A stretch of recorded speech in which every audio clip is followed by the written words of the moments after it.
ప్రధాని మోదీ పర్యటన ఏర్పాట్లపై లోకేష్ సమీక్ష నిర్వహించారు. విశాఖ పర్యటనలో ఎన్టీపీసీ గ్రీన్ హైడ్రోజన్ ప్లాంట్ సహా 5 ప్రధాన పనులకు ప్రధాని మోదీ శంకుస్థాపన చేస్తారని మంత్రి నారా లోకేష్ తెలిపారు.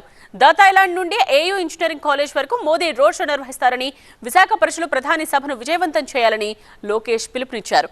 ఎన్డీఏ ప్రభుత్వం ఏపీ అభివృద్ధికి కట్టుబడి ఉందని, రాష్ట్రంలోని అన్ని ప్రాంతాలను సమానంగా అభివృద్ధి చేస్తున్నామని, విశాఖ స్టీల్ ప్లాంట్ ప్రైవేటీకరణ జరిగే ప్రసక్తే లేదని లోకేష్ స్పష్టం చేశారు. దాదాపు 5 డిఫరెంట్ కార్యక్రమాలకి గౌరవ ప్రధానమంత్రి గారు శంకుస్థాపన వేయడం జరుగుతుంది. దారి తప్పిన రాష్ట్రాన్ని సరైన దారిలో పెట్టాల్సిన బాధ్యత మనందరిపైన ఉంది.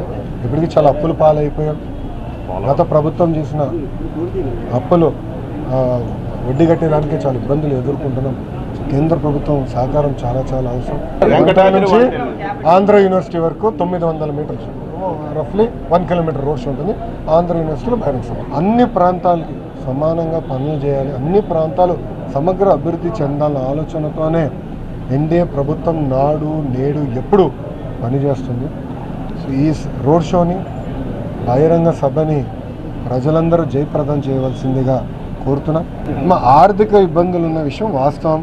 దానికి రాష్ట్ర ప్రభుత్వం, కేంద్ర ప్రభుత్వం అనేక మా కార్యక్రమాలు చేస్తుంది. ఇది రెగ్యులరైజ్ చేయాలని తప్పదు మేము పనిచేస్తున్నాం.